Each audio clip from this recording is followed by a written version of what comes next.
Bismillahirrahmanirrahim. Assalamualaikum warahmatullahi wabarakatuh. Thank you for this opportunity to speak with you. My name is Astana Abdulaziz. I am the ambassador of Malaysia to the Kingdom of Morocco. This is my fourth posting in my professional career, and but Morocco is my first country where I am representing at the level of ambassador. I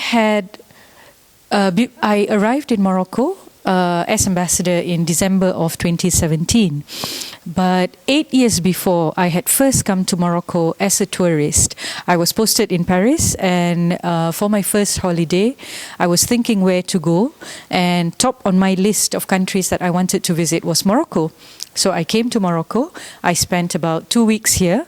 I went around, rented a car, did a road trip, and I basically fell in love with the country. And I remember saying then to myself, thinking to myself that I would love it if I get the opportunity to be posted to Morocco. And Alhamdulillah, in 2017, my government saw fit to send me. Morocco is the first country in my professional career that I am being posted to in Africa. So it is the first Muslim country. It is the first country in Africa for my posting. And so far, all I can say is, Alhamdulillah, I'm extremely happy to be here. It is a beautiful country. It is a country with extremely kind, generous people. There are many things about Morocco that are really wonderful, that makes our stay here as diplomats very, very pleasant. We get a lot of cooperation from the government as well as at the regional levels. So that's a little bit about myself here. Malaysia gained independence on 31st October 1957. Previous to that, we were colonized by the British. Even though we used the word colony, but when I looked at Morocco and how you refer to yourselves as having been a protectorate of the French, and I looked at how the system was at that time, Malaysia was very much a protectorate of the British at that point in time, because what the British had done was they retained all the sultans that had been in place in Malaysia at that point in time. So because the influence of the most recent colonizer, which had been the British. So the political system in Malaysia is very much like the political system in Britain. We are a parliamentary democracy. We have two houses of parliament, which is the lower house and the upper house, which is the Senate. We are a constitutional monarchy. We are headed by a king, but the constitution is supreme. So even the king is governed by the terms of the constitution. The constitution provides for the role of the king in the country. Elections for the political parties is within 5 years. So an election can be called by the sitting government at any time within a 5-year period. But when it comes to 5 years, the elections will automatically be called. But Malaysia also has a unique system in the world. We have a king, but our king rotates among 9 royal houses. So what Morocco calls your regions, in Malaysia we call states. There are 13 states in Malaysia and 1 federal territory. Out of the 13 states, 9 states have their own royal house. They have their own sultan.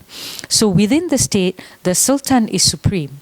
Every 5 years, the Council of Rulers, which is the 9 houses, the 9 sultans, they sit together and they decide who will be the next king of Malaysia.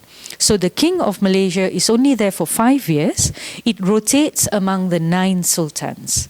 And when the king finishes his term of 5 years, then he returns to his state and again becomes the sultan of his state. This is a system that is unique in the world. This is a system we are very proud of, because in a way it shows democracy runs throughout every institution in the country, including, in a way, the institution of the monarchy, which is, very strange to think about, but I think it's very interesting. It shows to me the wisdom of our leaders that we had at the time when we were negotiating our independence, and after that, once we were in the process of getting the independence and figuring out how the country Malaysia should be, we wanted to retain all our sultans, we wanted to retain all the 9 royal houses, and they figured out this way, that every one of them will take turns to become king of the country. As to the political system, like I said, it's very much like the UK, and election for the government is called every 5 years. The Prime Minister is the person who commands the majority in the lower house of parliament, which is the Dewan Rakyat. And much of the day-to-day governance of the country is done by the Prime Minister. So the Prime Minister really makes every decision about the running of the country, about the administration of the country, the policies that the country will take, our foreign policy, defense policy, all of this comes under the remit of the Prime Minister. So the Prime Minister of Malaysia really runs the country, and he is of course assisted by a cabinet of ministers. And the cabinet members predominantly are members of the lower house of parliament as well. So that's how we do politics in Malaysia.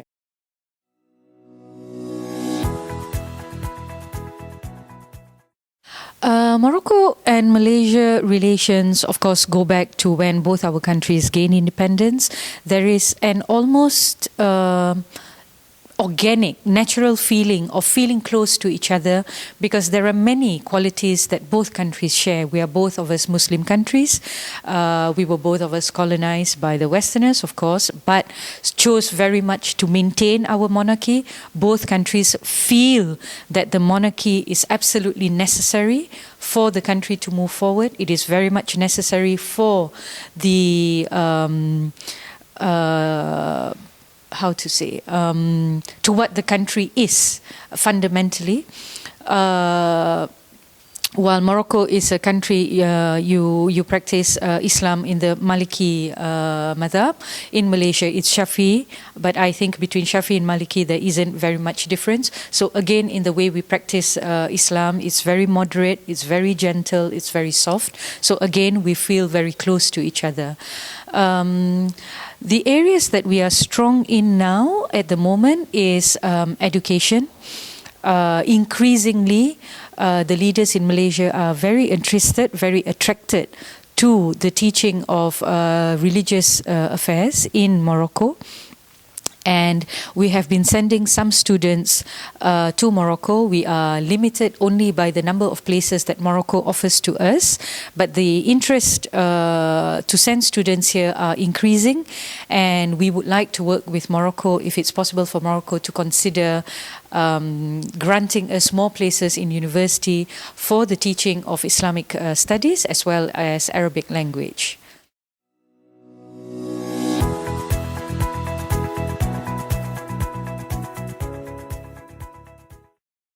I intimated to this before. I think very much the rapprochement, the feeling of being close to each other, is because we feel that we both practice Islam in a very similar fashion. That while we believe very much, we are fully convinced of our Islam, but we have a sense of tolerance. We do not expect everyone to be exactly like us. We are very inclusive. We are tolerant of how everyone chooses to live their life. Live and let live. Let's live in community with each other. We don't have to be exactly the same. But at the end of the day, the bigger element is the spirit of humanity.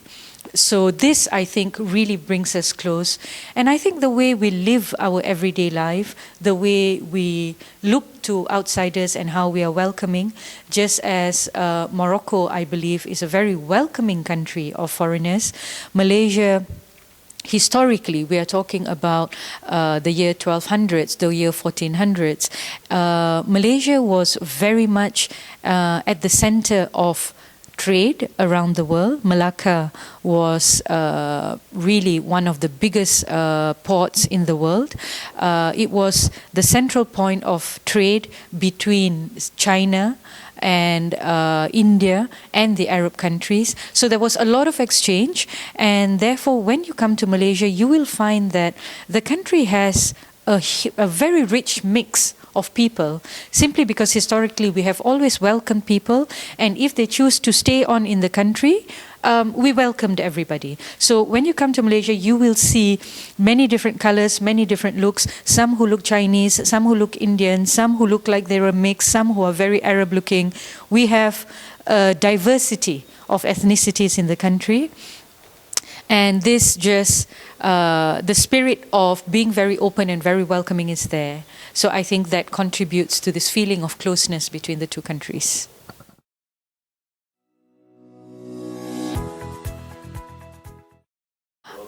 I think there is huge potential between the two countries. Morocco is coming up very, very quickly in a few strong areas. I will outline the automotive sector. Morocco is also a hub in this region for the aeronautic sector, and Malaysia is also a hub in our region for the aeronautic sector. Malaysia is also strong in the automotive sector. We have 2 companies in Malaysia which produces cars. We don't just invite others to come and set up, but we have learned, we have developed technology. We work very closely with Japan.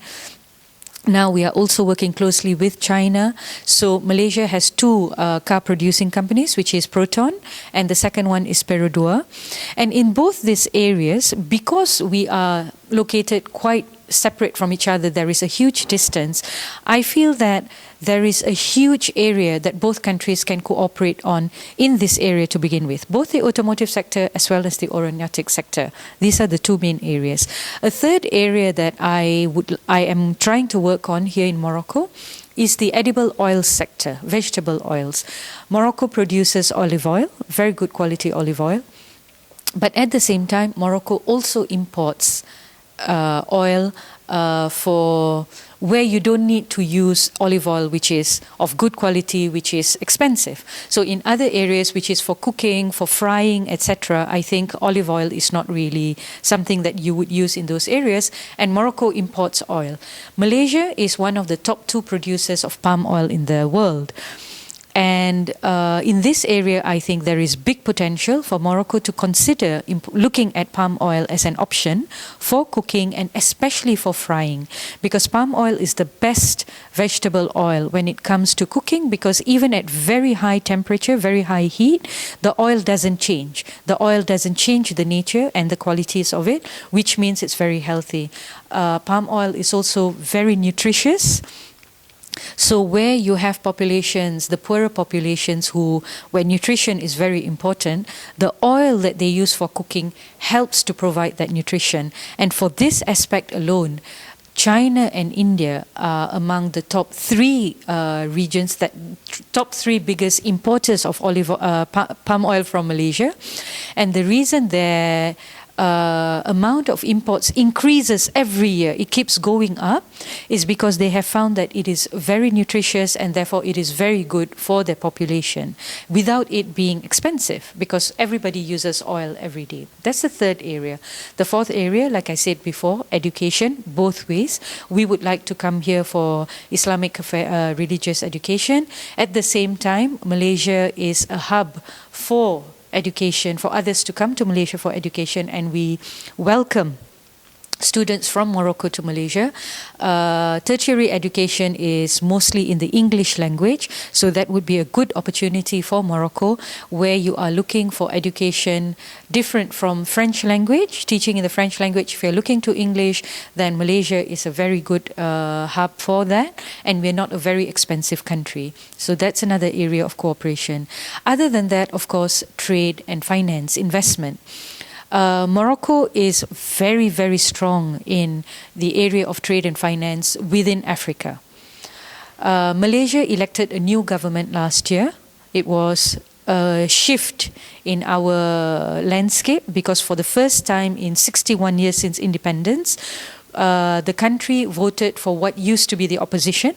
So the opposition came into power, but what happened also was that our fourth Prime Minister, Dr. Mahathir Mohamad, became our Prime Minister again.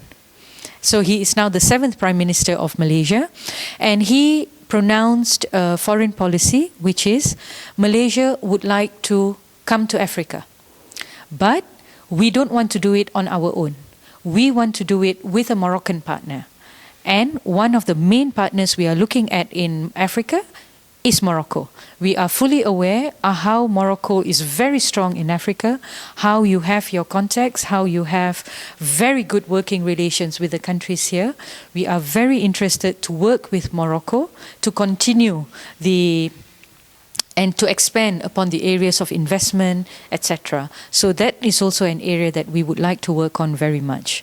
Another area I think Morocco has expressed interest to me is in the rubber industry. Malaysia, of course, is recognized around the world to be the leader in latex and in rubber products. So Morocco has expressed interest in this area in order to produce tires very much for the automotive sector. So I think this is also an area that we can work on. And there are a lot of other areas as well, of course, socio-cultural, the fact that both peoples already feel close to each other.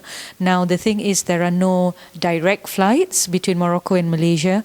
That is something that we can begin to explore. When it comes to trade, Malaysia is part of a regional association called ASEAN, the Association of Southeast Asian Nations. And within ASEAN, we've got a free trade area. So Malaysia can be a hub for Morocco to use in order to export its products in the region. And at the same time, Malaysia can also look to working with ASEAN to import products from ASEAN in order to distribute it, for Morocco to become a distribution hub for the rest of Africa. So I believe there are many areas that Malaysia and Morocco can work on together, and there are already interests being voiced by both sides. So what we need to do is to step up the cooperation and step up the action.